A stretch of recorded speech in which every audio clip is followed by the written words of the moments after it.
Senhor presidente, senhoras e senhores parlamentares e todos que nos acompanham nesse instante pela TV Câmara. Não há dúvidas de que, não só no Brasil, mas também nas cidades onde nós moramos, como é o caso da minha Ribeirão Preto, após atravessarem essa crise, que tem várias faces, nós temos plena convicção que nós sairemos mais fortalecidos. O mais importante é que o país está se livrando de um mal, de um projeto de poder que deturpou valores, que destruiu a nossa economia e que permitiu que a corrupção se incrustasse no Estado brasileiro. O processo de impeachment contra a presidente Dilma Rousseff, que caminha para o seu desfecho no Senado Federal, mostrou que a democracia brasileira é suficientemente madura para suportar o segundo afastamento de um presidente da República em um período de 24 anos. Mostrou que as instituições estão em pleno funcionamento e houve, desde o início do processo, o cumprimento estrito do rito definido pelo Supremo Tribunal Federal à luz da nossa Constituição. A presidente afastada teve assegurado o seu pleno direito de defesa, até recorreu, inclusive, ao Supremo Tribunal Federal para tentar atrasar o processo, mas não conseguiu, dadas a responsabilidade e lisura com que o processo foi conduzido na Câmara e agora no Senado. Há poucos dias da decisão, que creio deverá afastar Dilma definitivamente, não há dúvidas de que ela cometeu crime de responsabilidade ao atropelar as atribuições do Congresso com os decretos de suplementação de verbas sem autorização legislativa e ao recorrer a maquiagens contábeis, chamadas de pedaladas fiscais. O relatório apresentado ontem pelo senador Antônio Anastasia na Comissão de Impeachment do Senado acolheu as duas denúncias sobre os decretos e sobre as pedaladas fiscais. E dessa forma, restou caracterizado que há base jurídica suficiente para o afastamento definitivo de Dilma. O relator concluiu que a presidente afastada atentou contra a Constituição e, portanto, deve ser submetida ao julgamento final pelo plenário do Senado. Sendo o impeachment um processo jurídico e político, ela será julgada pelo conjunto da obra, uma obra nefasta que lançou o Brasil ao fundo do poço. Os indicadores econômicos, ainda divulgados nessa semana e na semana passada, mostram que no primeiro semestre deste ano, o raio-x da gravidade da situação é muito grande. Serão 2 anos em que a economia brasileira irá encolher, quadro observado apenas entre os anos de 1930 e 1931, quando houve o crash da Bolsa de Valores dos Estados Unidos e que abalou a economia de todo o planeta. De abril a junho deste ano, a taxa de desocupação, ou seja, o desemprego, algo terrível na vida de qualquer família brasileira, bateu os 11,3%. Ou seja, são 11 milhões e 600 mil brasileiros e brasileiras sem trabalho, desempregados, sem renda. Para quem está entrando no mercado de trabalho, portanto, os mais jovens, a situação é mais dramática. A taxa de desocupação dos jovens é 2 vezes a média nacional. Nós estamos falando aqui dos jovens até com 24 anos, aqueles do primeiro emprego, aqueles que estão começando a vida, já começam numa situação de extrema dificuldade de arrumar o seu primeiro emprego ou de voltar ao mercado de trabalho. É necessário ressaltar aqui um fato importante, iniciativas importantes, como são as FATECs, lá no meu estado de São Paulo, inauguradas e multiplicadas pelo governador Geraldo Alckmin, as chamadas faculdades de tecnologia. São cursos técnicos e de tecnólogos de 3 anos, curso superior, gratuito, e que tem, além da alta qualidade e por serem de graça, como temos recentemente inaugurado agora em Ribeirão Preto, a nova FATEC, já tem 4 turmas já estudando, eles conseguem uma façanha muito importante De cada 10 jovens que se formam nas FATECs do estado de São Paulo, 9 saem empregados. Por quê? Porque tem uma formação tecnológica de altíssima qualidade e o mercado de trabalho vai lá e rapidamente absorve essa moçada. Portanto, esse tipo de iniciativa deve ser multiplicado não só por São Paulo, mas para o resto do Brasil. Ainda sobre economia, só no primeiro semestre o mercado de trabalho fechou agora de janeiro a junho de 2016, 532 mil vagas com carteira assinada. Ora, no ano passado foram mais 1,5 milhão de postos de trabalho perdidos. Com isso, o desemprego aumenta, a renda diminui, o consumo cai, a indústria produz menos e a arrecadação de impostos despenca. No primeiro semestre, a arrecadação federal recuou 7,3%.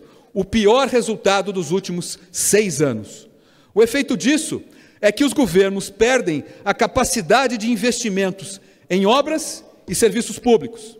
É um círculo vicioso que penaliza as pessoas, especialmente e infelizmente as pessoas que mais precisam, mas que com a troca de governo começou agora a ser revertido nesses últimos 2 a 3 meses.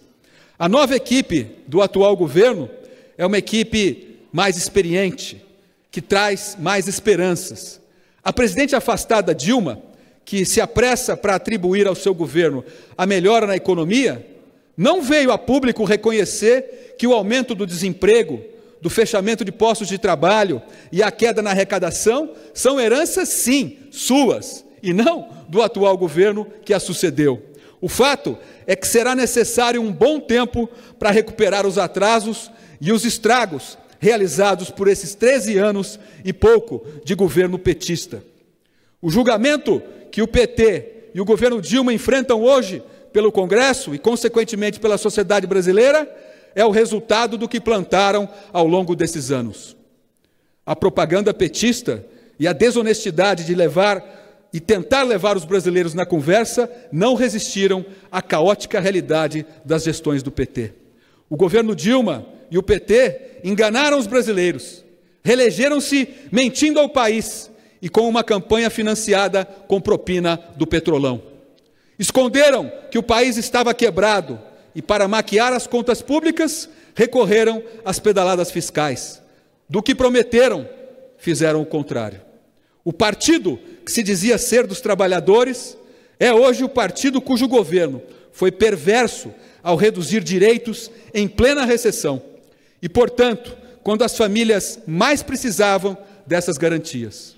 O PT, que se elegeu dizendo ser o defensor dos mais pobres, hoje é o partido que se beneficiou e alguns dos seus se enriqueceram com os bilhões desviados no escândalo de corrupção na Petrobras.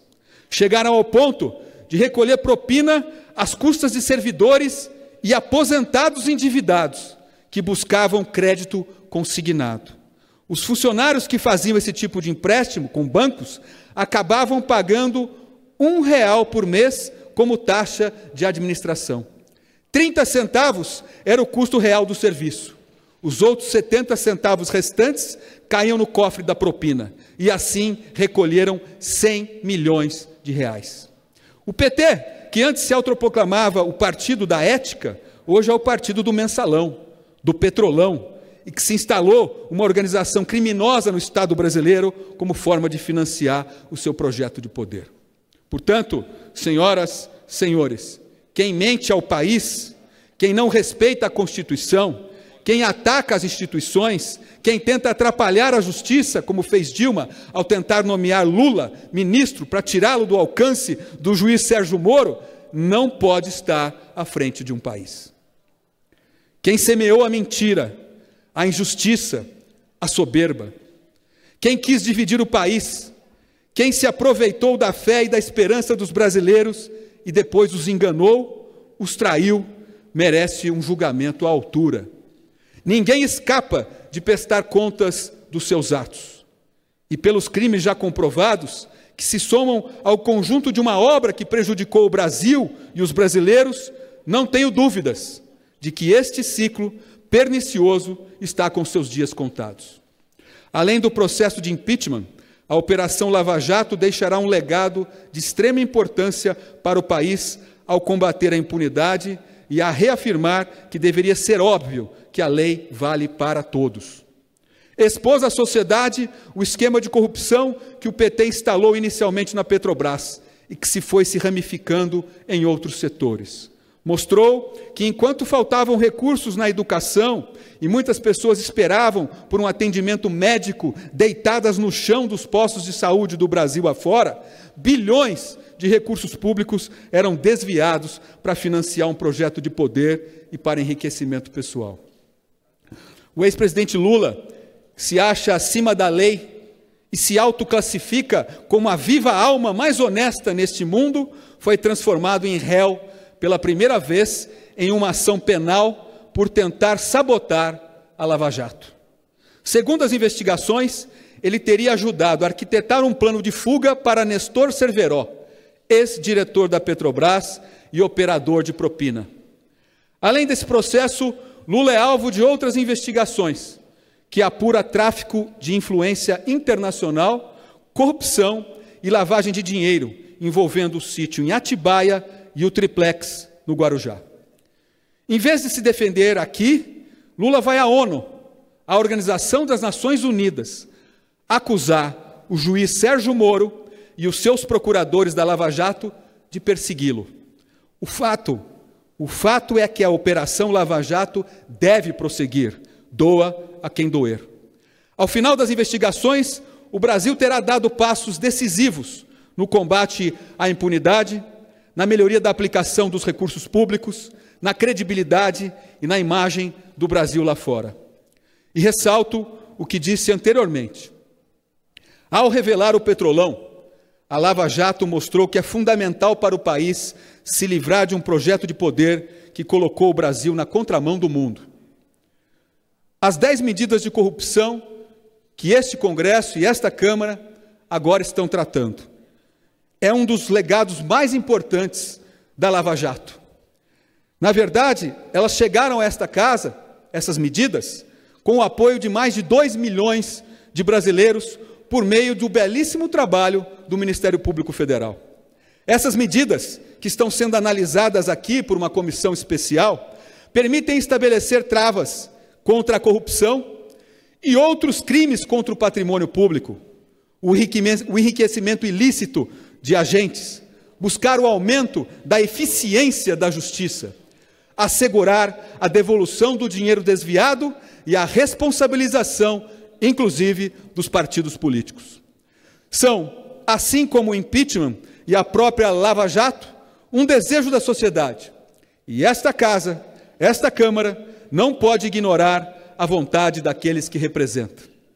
Senhoras e senhores, apesar dos indicadores negativos da economia brasileira, herança da incompetência e da irresponsabilidade dos governos do PT, do processo de impeachment, que sempre é um momento difícil para o país, e das investigações em torno da corrupção entranhada no Estado brasileiro, eu não tenho dúvidas nenhuma de que o Brasil sairá fortalecido dessa travessia.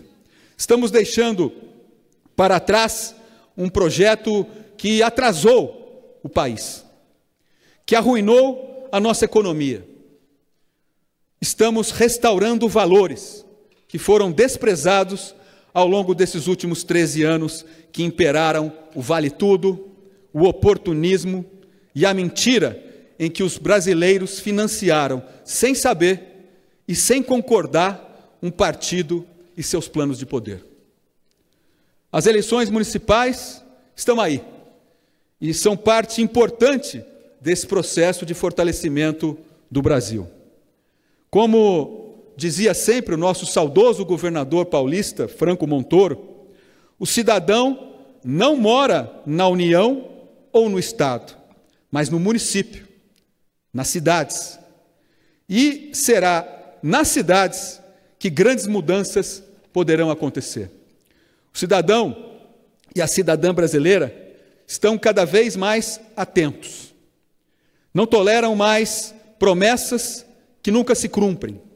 Sabe o que é possível fazer e o que não é. Não se deixa mais enganar nas propagandas sofisticadas e pelo discurso fácil da crítica pela crítica. Cobra resultados porque sabe que é ele quem financia os governos e os governantes.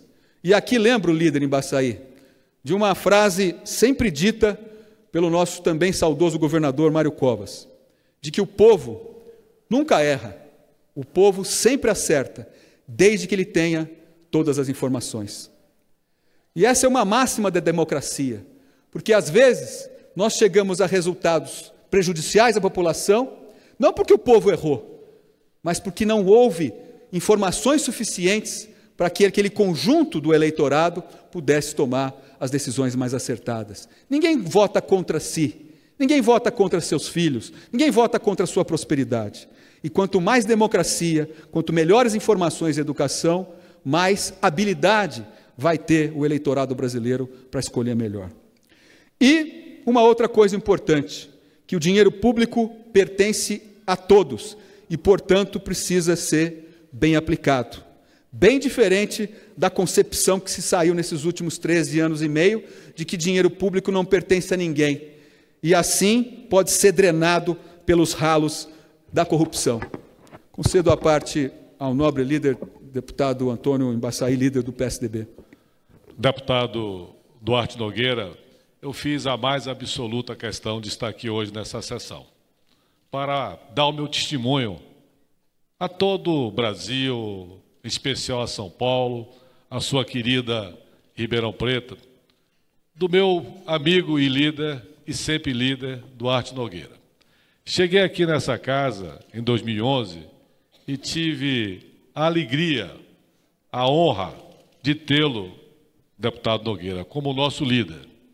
Um líder de temperamento cordato, respeitoso, que estabeleceu a harmonia dentro de uma bancada valorosíssima, a bancada do PSDB, e tudo isso fez com que o seu liderado, deputado Embaçaí, pudesse aprender e aprender muito. Sou muito grato a Vossa Excelência pelos ensinamentos que recebi durante aquele período.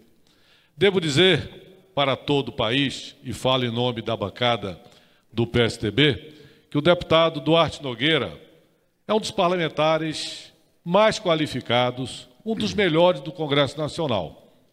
Isso é uma honra para a nossa bancada, é um orgulho para São Paulo e um destaque para o Brasil.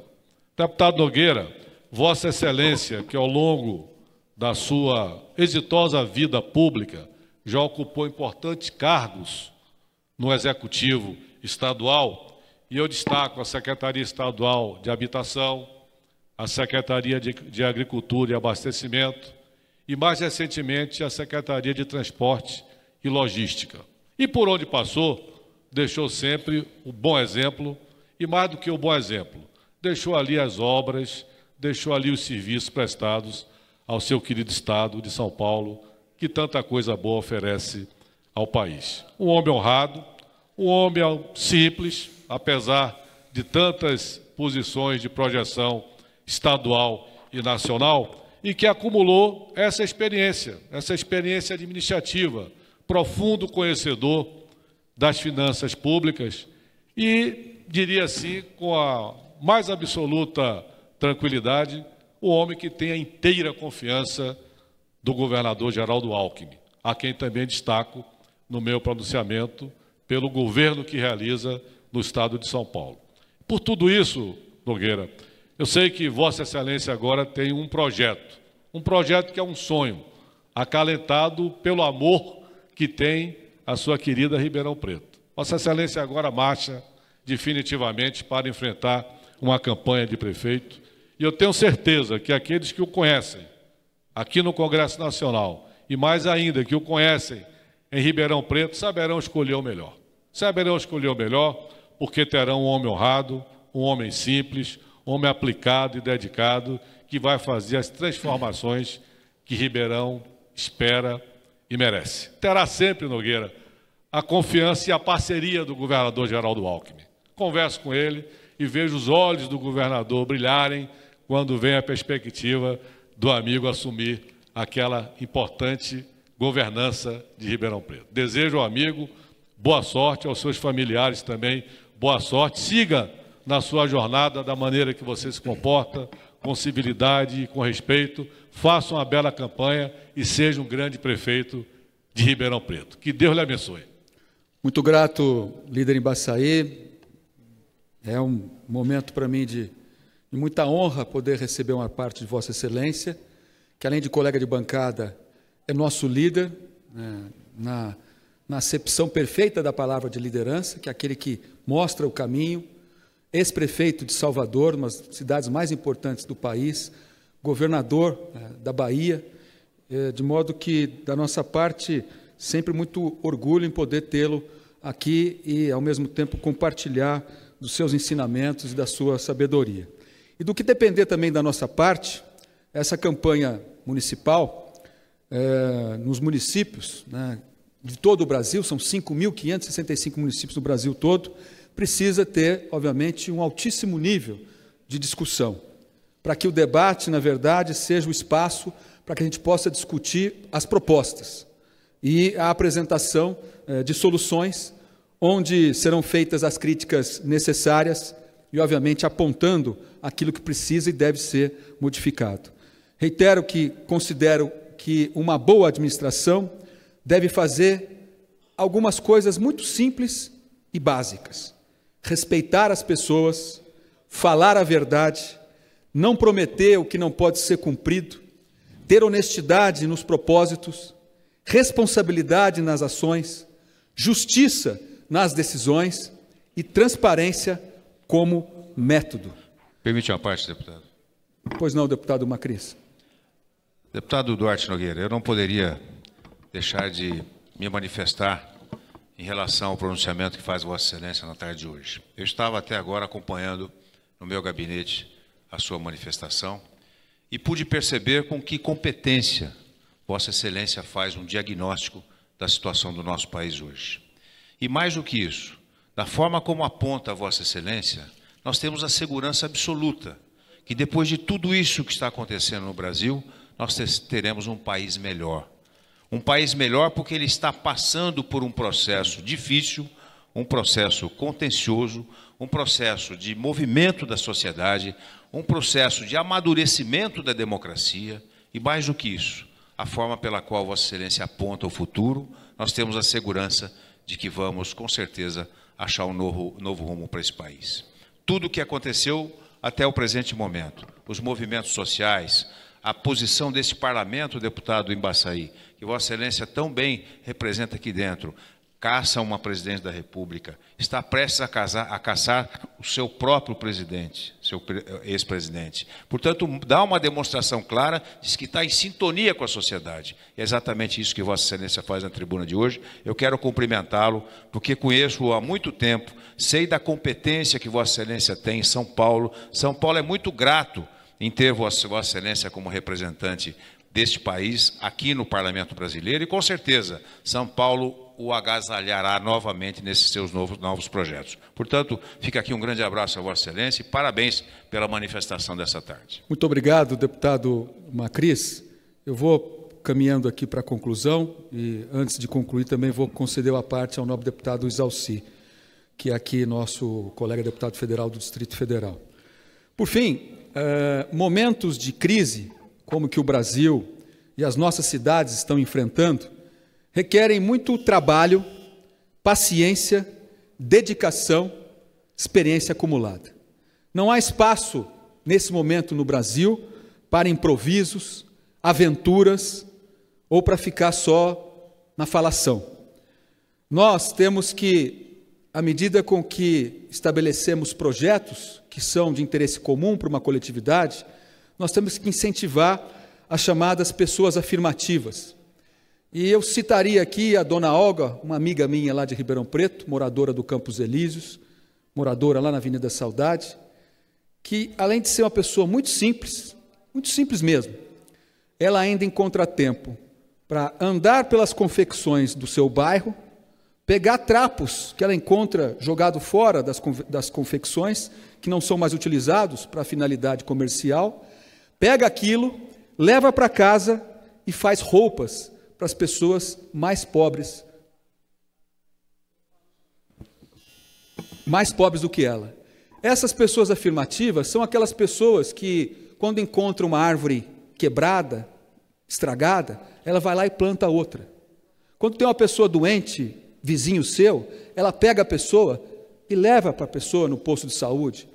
Nós precisamos ter essas pessoas afirmativas cada vez mais animadas no nosso país e nas nossas cidades.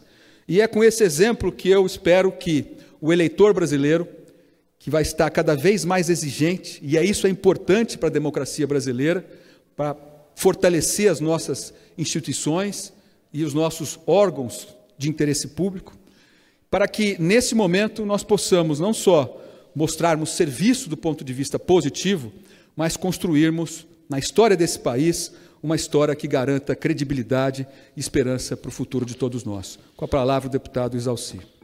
Deputado Duarte Nogueira, eu só quero, primeiro, o nosso líder Ibaçaí falou aqui em nome da bancada, porque é unanimidade aquilo que foi dito por ele, da tua competência, do teu preparo. Eu só quero aproveitar a oportunidade para agradecer. Eu também tive o privilégio, em 2011, de ser liderado por Vossa Excelência. Então, aprendi muito. Eu sei que Vossa Excelência, a partir de janeiro, tenho certeza absoluta que Vossa Excelência estará no Executivo. E são poucas as pessoas que têm o preparo para ser legislativo e executivo, e Vossa Excelência demonstrou que é competente tanto no Executivo quanto no Legislativo. Tenho certeza que Ribeirão Preto saberá reconhecer e precisará de Vossa Excelência para realmente passar para a sociedade, o povo, realmente aquilo que ele merece, e a tua competência, eu tenho certeza que o povo saberá reconhecer e eleger o prefeito para conduzir o processo em Ribeirão Preto. Parabéns a Vossa Excelência e obrigado por tudo que Vossa Excelência nos ensinou aqui nessa casa. Muito obrigado. Parabéns. Obrigado, deputado Exalci. E agradeço e retribuo também que aprendi muito com Vossa Excelência, com todos os colegas da nossa bancada. Aliás, a bancada do PSDB é uma bancada de líderes. Circunstancialmente, num determinado momento, nós nos reunimos para escolher qual de nós irá nos liderar, né? E eu sempre digo que o líder, ele é apenas a engrenagem mais aparente de toda uma estrutura muito bem organizada, que vai com o legado e a responsabilidade de cada parlamentar da nossa bancada, de cada funcionário da liderança, que funcionando todos de uma maneira bastante organizada, nos permite prestar um serviço com dignidade para o nosso país. E encerro dessa maneira a minha manifestação no dia de hoje, mais uma vez agradecendo o deputado Luiz Couto, que presidiu a sessão, e todos aqueles que nos acompanharam nesses instantes. Muito obrigado.